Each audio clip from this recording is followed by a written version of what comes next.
Hi everyone, welcome to another Antigonish Minor Hockey video blog.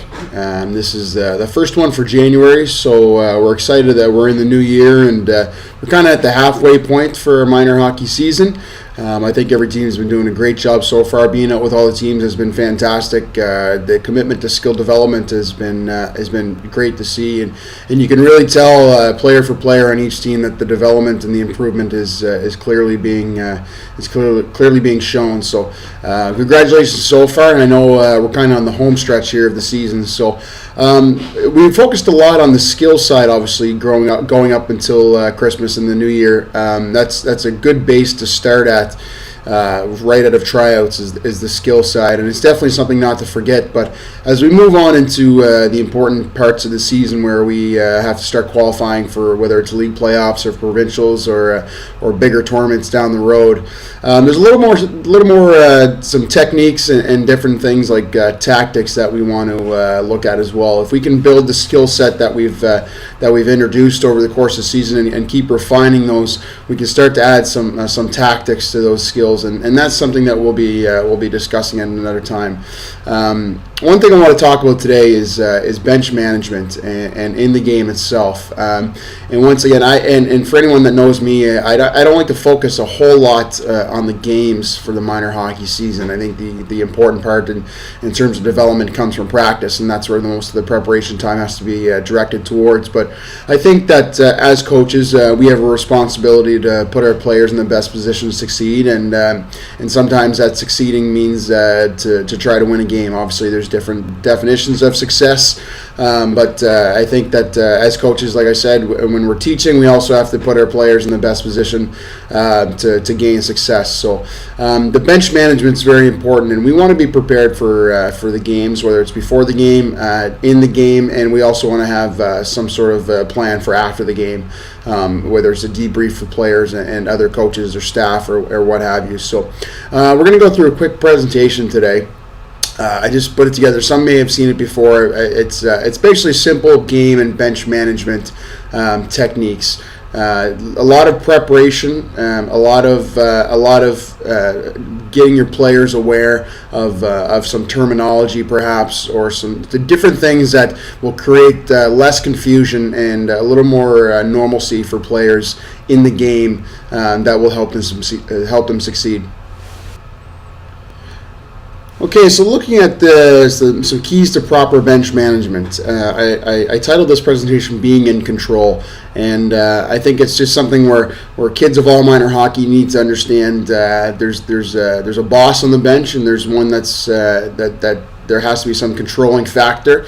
And I think that being in control and having the respect on the bench is very important. So as we go forward here, we want to ask ourselves, what is bench management? I know it's a term that we've probably heard a lot on, whether it's Hockey Night in Canada or read in different books.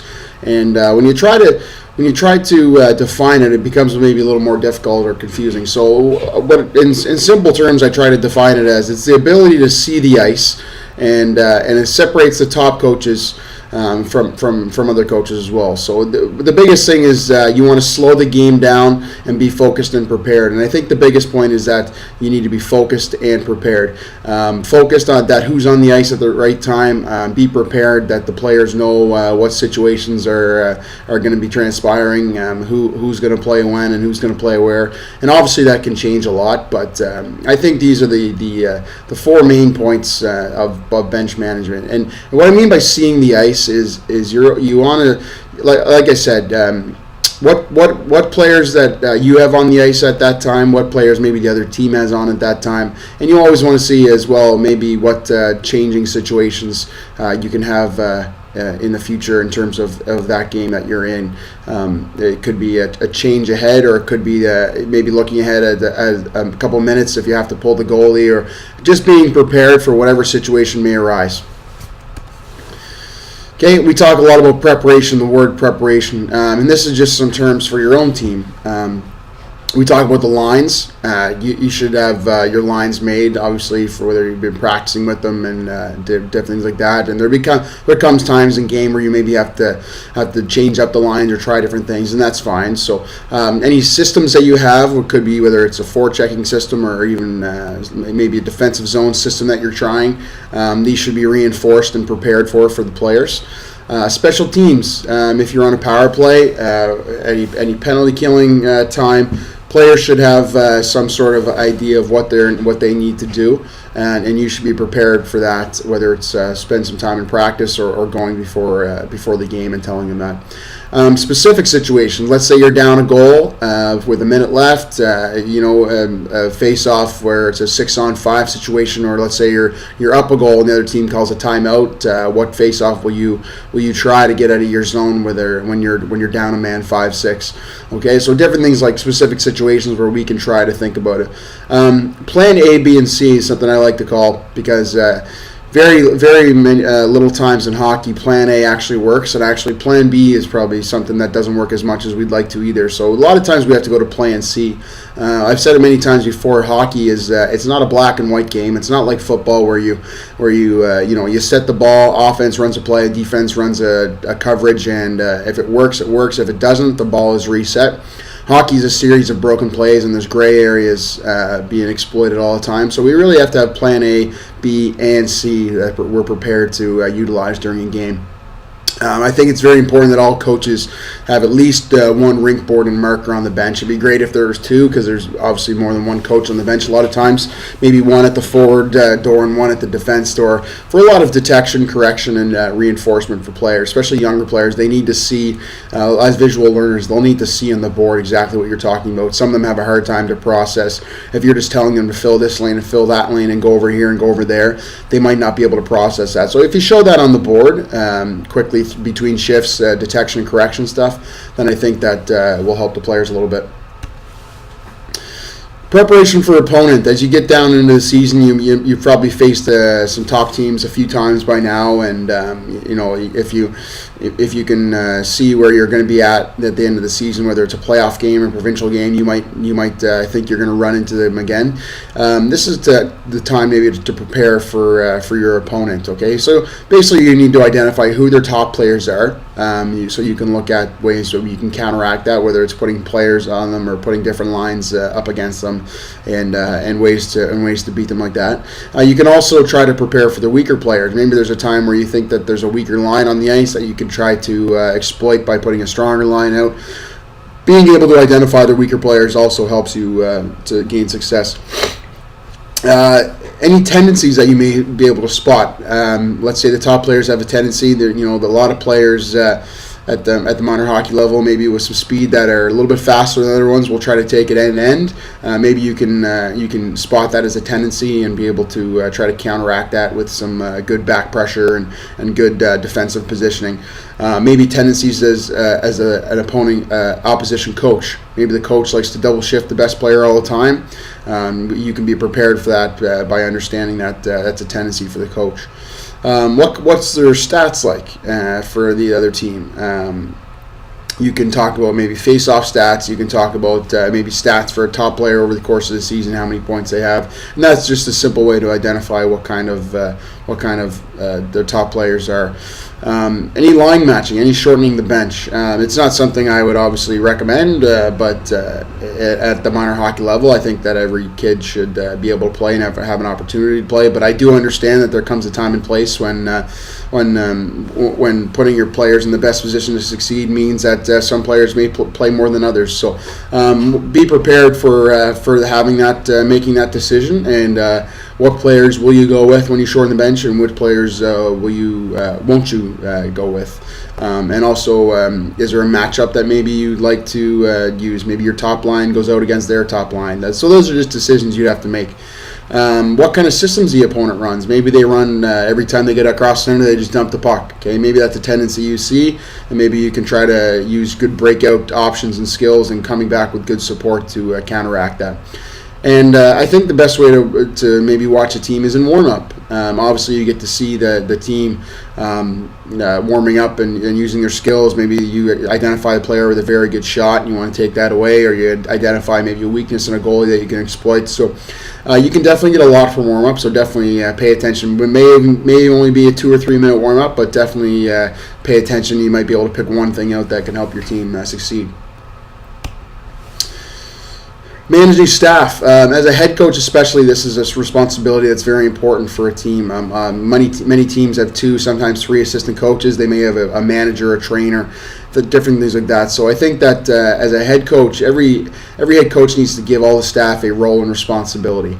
You can't have 2 people having the same responsibility, and there has to be some sort of final say on the bench, and that comes down to the head coach. But I think as a head coach, your responsibility is to give each staff member a responsibility and a role as well, to make them feel part of the group, and they're having input and really contributing to the team's success. Maybe it's position coaches. Maybe you have one coach working the forward bench or forward door, and maybe you have one working the D door. If you're lucky enough to have a goalie coach, then it's up to you if you want him on the bench or if you want him in the stands, maybe taking stats. So those are just different decisions as the head coach has to make.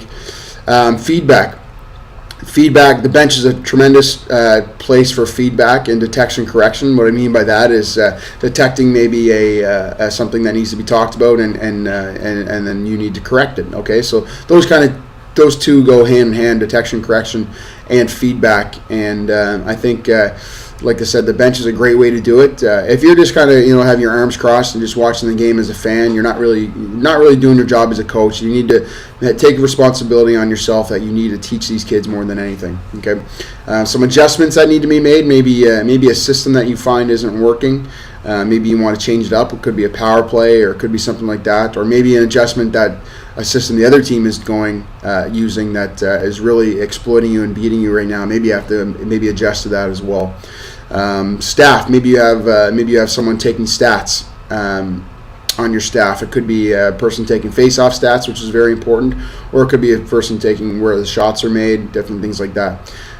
Special teams. Maybe you have, as a head coach, maybe you have an assistant coach running special teams and each facet. Maybe one person is running penalty kill, maybe the other assistant coach is running power play, or maybe you're running power play and another assistant coach is running penalty kill. Whatever it is, as long as the assistant coaches have roles and responsibilities, I think that every coach should have some input and some ability to contribute to the team's success. Okay, going back to feedback, which I think is very important.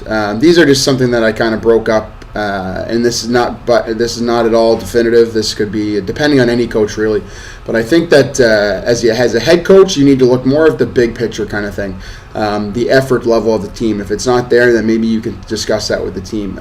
The work must be hard work, the discipline of the team, and the overall game plan itself. When the head coach is giving input on the bench, should be short and to the point, that the players know that this must be done or this must be fixed. But you don't want to lose focus on the game. You want to be able to focus on the performance of the forwards for each player and the defense for each player, and as well as the goaltending. So it's very important that going into the assistant coach's responsibility, that is where the systems and the detection correction can come in. If a player is not running the proper route on a forecheck or a breakout, then maybe the assistant coach can discuss it with them. And that way the head coach can't lose focus on the game. Okay, how to react in different situations. Always be encouraging. If the head coach maybe has to come down on them hard, the assistant coach should always be encouraging and really build the players back up and give them that confidence. Be very descriptive. Okay, don't worry about taking an extra minute or two on the board. A lot of players maybe not like that, but it will help the players in the long run. And also make it during the play. As soon as they come off, let them get a drink of water. Talk to them, boom, reset, ready for the next shift. Okay, try not to wait for another shift or two, because once that shift is over, then it's over in their mind as well. So I think, like I said, the head coach is more of a big picture feedback guy, and the assistant coach is more of a small picture, really focusing and dialing in that lens to a certain aspect of the game.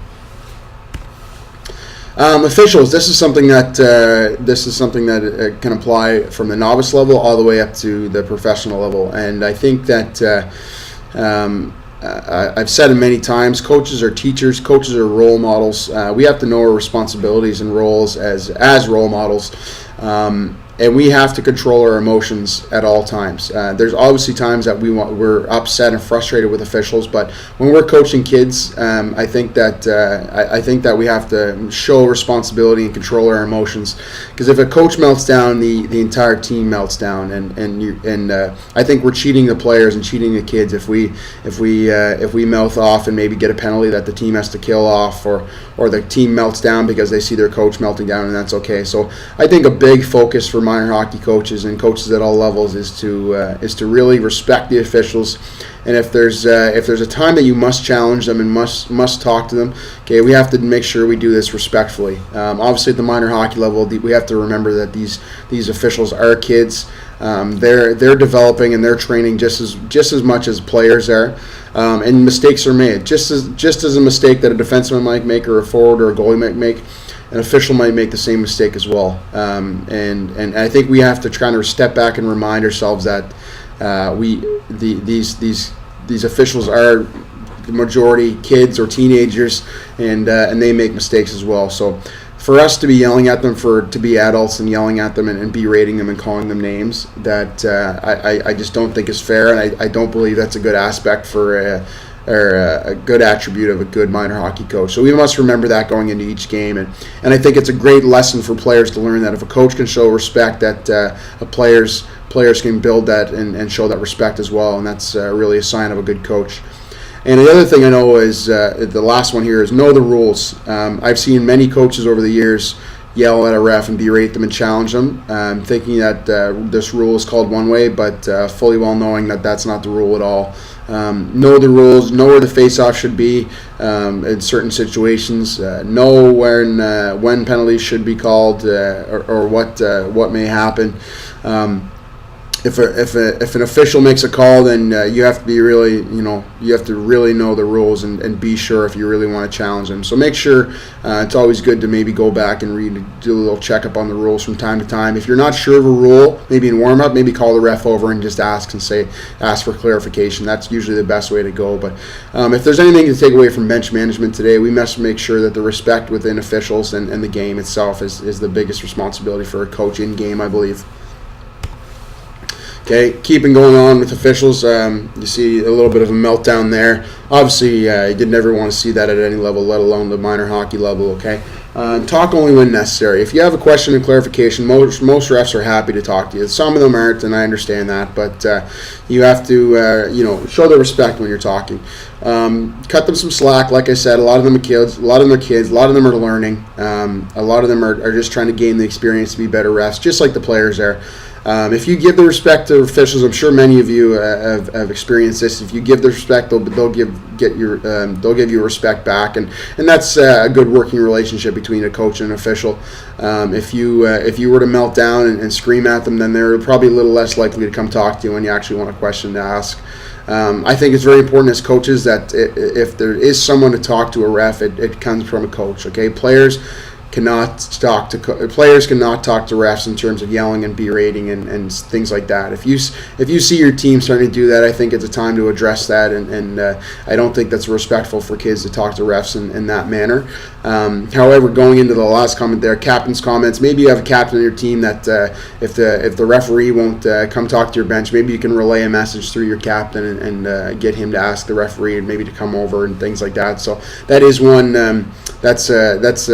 that's something that captains are able to do, is talk to refs, mostly at the ref's discretion, but maybe something to talk about with your captains in terms of how you talk to referees and different things like asking for clarification and watching out for things like that. Okay, when we go into playing strategy, obviously we talked about preparation earlier and the kind of things that we want to be prepared for, and systems are something that we want to be prepared for, and having our players an idea of what we do for game systems. Be confident in your systems and your team. You've practiced with them a lot. You obviously know your team very well. You've come up with systems that you think your teams can succeed with. Be confident in those, okay? Your trademark should never be altered, but adjustments can be made. What that means is if you're a fast team, if you're skilled, you're high speed, high skill, and on the puck a lot in terms of pressure. Okay, that's your trademark of a team. Okay, that should never be altered. You shouldn't really turn yourself into a dump it in and fall back into a trap. Okay, if you're a high pressure team where you're always chasing the puck and with speed, you can definitely make adjustments. Maybe say he goes here and he goes there. But if a trademark is speed and pressure, it should never be altered just within the game. Okay. Coming with experience, obviously practicing with your team a lot, you get a good feel for your team, and you should be able to get a good feel for your team in the game when the momentum is on your side, how the players are reacting, and that becomes before the game as well. You can tell a lot. You can tell a lot how the players are doing before the game, whether the energy is there or not. You can make subtle adjustments. This kind of goes into the earlier point about the trademarks. You can try to make subtle adjustments, but you rarely want to do a total switch. It's very hard for players at the minor hockey level to understand and comprehend a total switch of a system in game. It might take a practice or two for them to really understand that. So try to stick to subtle adjustments and instead of a total switch in game. I think the most common adjustment in systems is special teams. Maybe your power play is not working. Maybe you can't get your breakout. Maybe you can't enter the zone. Maybe you bring a guy here, bring a guy there. Just different things like that. Even penalty kill. Maybe say they're trying to tee up a defenseman the one timer the whole time. Maybe you want to adjust that they're you have a guy playing a little bit closer to that shooter or something like that. So I think the most common adjustments are coming from that special teams area. Managing lines. This is definitely important for coaches, whether it's a forward coach rolling the forwards or the head coach rolling whatever line, maybe defense, whatever. There's some different trains of thought and different schools of thought. On managing lines. The first one is matching lines versus rolling lines. Maybe you have an opposition has a very good line that you want to match up against a certain line in your team. Could be another top line or a checking line, or you just want to say, I got 3 lines and I want to roll them even time, 1 2 3, 1 2 3. Okay, and really there's schools of thought that there's pros and cons for each one. Okay, a couple pros and cons for each one is the next one here is a greater chance for success versus a team flow. Maybe the other team has a very good top line. And if you want to match up that line against the top line, that might put your team in a better chance for success. Okay, when you do that, you might lose some flow because maybe that other team is double shifting that line, so you have to double shift that line as well. And maybe your second or third line might not get out for 4 or 5 minutes at a time. Okay, when you roll your lines, you have the flow. The energy's going. They're going on for 40, 45 seconds hard and off. The next line goes, Everyone's up. Everyone's into the game and feeling a part of it. So there's really pros and cons to each one. So that's up to you as a coach to kind of take an inventory on how your team is looking and how your team is playing at the time. And you can make the decision based on that. Maybe you have let's make the assumption that their top line is a high scoring line. There's 3 players that score very well. Maybe you have a checking line, let's call it, that 3 players that are tenacious on the puck, that are hard back checkers, that are hard to play against. Maybe you put those lines. You play real strong defense against that scoring line. Okay, there's another one now, the scoring versus scoring. You're seeing a trend in the NHL where all the top lines are playing against each other. They're putting fire on fire, where the scoring line is matched up against the other scoring line. And what they're doing there is the best defense is a good offense. They're trying to hold on to the puck and create offense as much as they can to try to score against their scoring line, so the other scoring line can't get the puck. Sometimes when the high scoring lines, you'll see in the NHL some of the superstars, they might not be all that strong defensively, so what they'll do is they'll put their scoring line against them and hopefully exploit that, and then really count on maybe some good defensive play if the scoring line gets possession in their own end. The hard match is soft match. This is something that I call a hard match. Would be maybe a forward against the opposition's top line. You have that forward line going every time, so you try to get the greater chance for success and maybe give up the team flow by having your checking line or scoring line against that top line. That's a hard match where they're always against them. Or maybe a soft match. Maybe you have one player against them. Maybe you have a centerman and you just roll the wingers. Or maybe you have a D pair that goes against them. So those are that's the difference between kind of hard match where you have maybe a 5-man unit. Maybe it's one line and one D pair out against that line. Or versus a soft match where maybe it's only the centerman, or maybe it's only the D pair, or maybe it's only one D. I know there's certain minor hockey teams with one very good D. Maybe it's only a soft match where that D is out against them the whole time. Okay. Okay, on the subject of line changes, they're very important, especially when we're managing lines. The players must know that the line changing is very important when it comes to the success of a team. You want your players to know that. You want them out there 40, 45 seconds that are hard, and then they come off the ice. You don't want players on there for a minute, 20, minute, 30. It really affects the team performance when they're on like that. You got to make sure that the players know what lines are going and who they've got. So it's important on the bench to say, and it's also important to know to tell the players how you're going to call the lines. Maybe you're calling every forward's name. Maybe you're calling just the center's name. Okay, you want them to understand whatever verbal cue you have that they're all on the same page, and it's a good habit for all the players to understand. Okay, I've got so and so, I've got so and so, that no one is really confused on who they've got when they come. It's always been. I like watching when I watch games as a fan or watching games for other reasons. I like to look at the team's bench on their change. I feel like you can really tell the team's spirit and emotion when they're line changing. If they're coming off fast and coming on the ice hard and with lots of energy, you can tell that they're really in the game. If guys are kind of slowly getting on the ice and slowly getting into their positions and lanes, and guys are slowly changing, I think that it looks like a tired team, and maybe the emotion and the buy-in maybe not be there. So I think the importance to really come off the ice hard and come on the ice hard is very important when you're changing lines. Just a couple simple rules when you try to change them, and these are just good habits to have to try to focus on. Is try to make changes when you're on the attack, not on the backtrack. If they have a 3-on-2, and you see this at every level, maybe a forward's changing well instead of back checking. Okay, that's just a lazy change, and really it makes your team shorthanded for a short amount of time. Okay, so you want to make changes when you're on the attack. Maybe one player's carrying the puck in and gets it deep while the other two forwards can change, and that way you can stay. You can stay on the attack. Maybe you have the puck hemmed in the other end for 35, 40 seconds where two players are working hard down low, and maybe your high forward changes, and then you're starting to get fresh legs on the ice, and maybe it'll keep the other team in there for even longer, and you might be able to get a goal out of it to exploit a tired line. So those are situations where you want to stay alert on the bench. And you want to be aware where the puck is. That's very important. You don't want to try to make line changes when the puck is right in the bench. Or you want players to be aware where the puck is. Let's say a defenseman has it and they're trying to look for an outlet. The worst place you want to put it is to a bench when your team is changing. So you want to try to get it to the other side of the ice, so there's a little more room in terms of a lot of players are on the other side of the ice. So you want to be aware where the puck is at all times. And the last note I put there is Mike Keenan's 720-minute game. This goes back to a book I read one time about Mike Keenan, and he said one time that he thought it was funny. Whenever you ask someone how many minutes are in an NHL game, most would say 60, but Mike Keenan believes there's 720 minutes in an NHL game, 3 20-minute periods.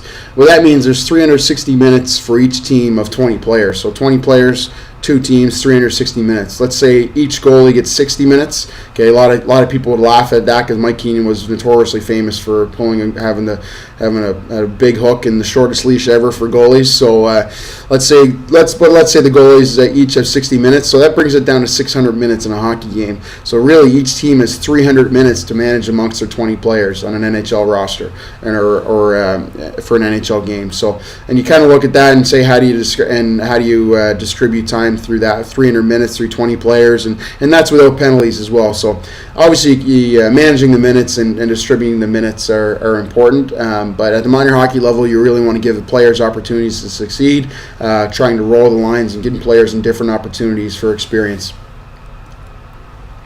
Pulled goaltender. There's a lot of times when you're down a goal and you feel like you may need a sixth man on the ice or a sixth player. You need to be prepared and to do it so that the players have some understanding of what you're trying to do. Okay. So the biggest question is, when do you pull the goalie? Okay. There's three situations on when you want to pull the goalie. Is a poor play. Okay. Maybe you just switch the goalie. Maybe the team isn't playing well. Maybe the goaltender let in a couple weak goals. Maybe you feel like a quick switch will wake up the team. Okay, that's fine.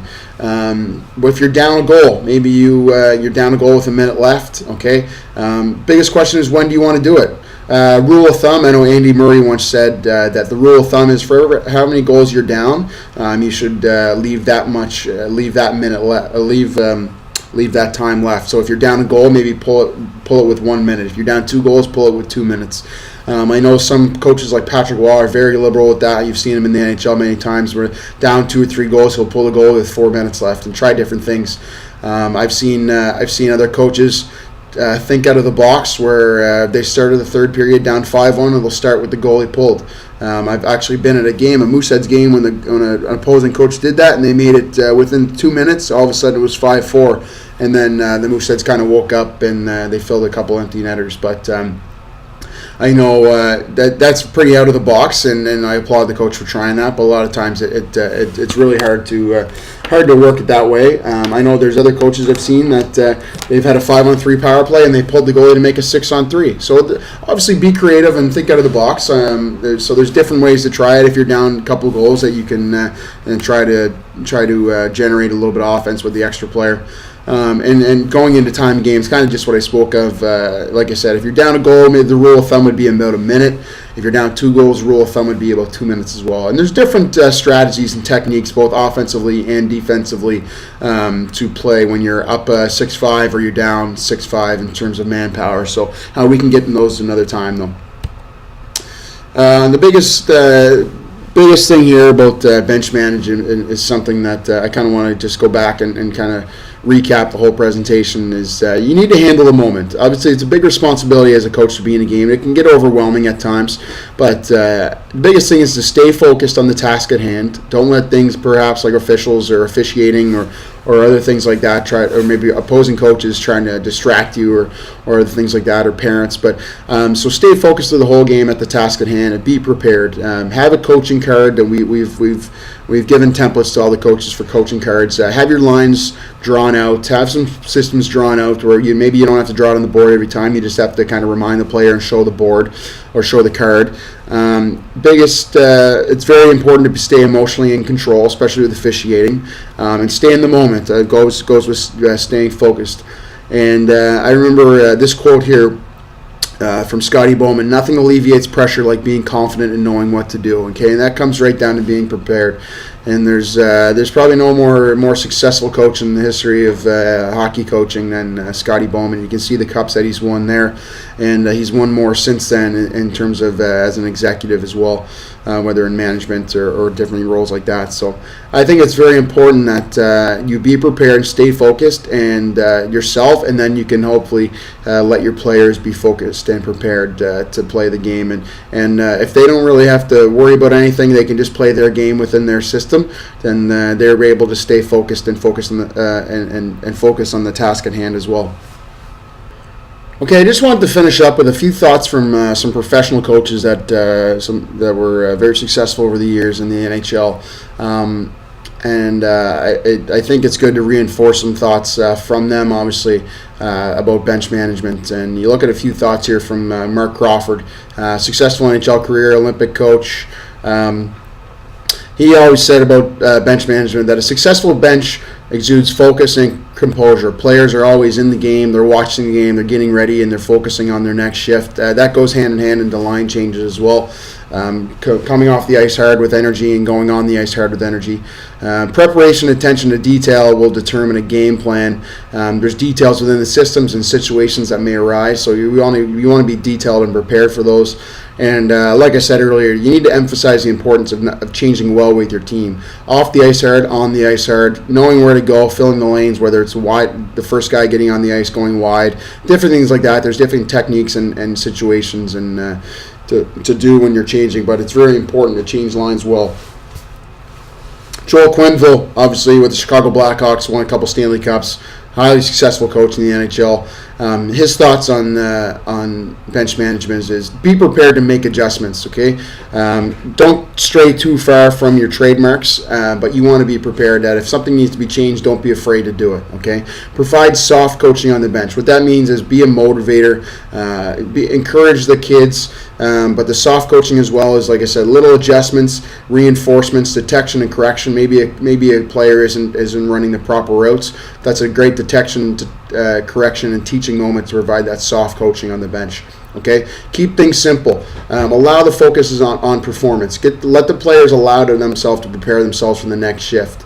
Okay, you don't want to be in their ear all the time on the board nonstop until they get back on the ice. If something needs to be said, absolutely show them on the board. Boom, let them get a drink of water and they're back on the ice ready to go and doing it. Okay, Joe Quenneville's a big believer in matching lines. Obviously, at the NHL level, that players are paid to do certain things and certain roles. It's a lot easier to match lines in that level than it may be at the minor hockey level in terms of expectations. So that strategy of matching lines and preparation that entails for professional hockey is something that is very important as a head coach. And the last one here is Jacques Martin. He had a highly successful NHL career, whether it was with Ottawa or Montreal. He always said, be one change ahead of all line changes. And he learned that actually from Scotty Bowman. He went on to say that the best coaches were always one line change ahead.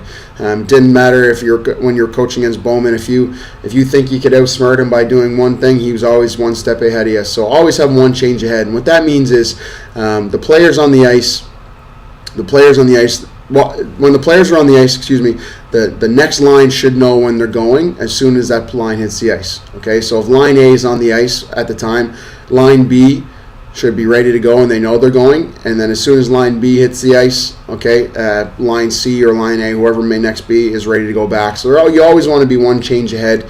And even further than that, you can keep it in your mind as well. So if line A is on the ice, line B knows that they're going next, they're prepared. You can have it in your head that you want to be one change ahead. You know when line B is going on, that line A is either going to come back on or line C is on. So you want to make sure that you're always one change ahead in your mind.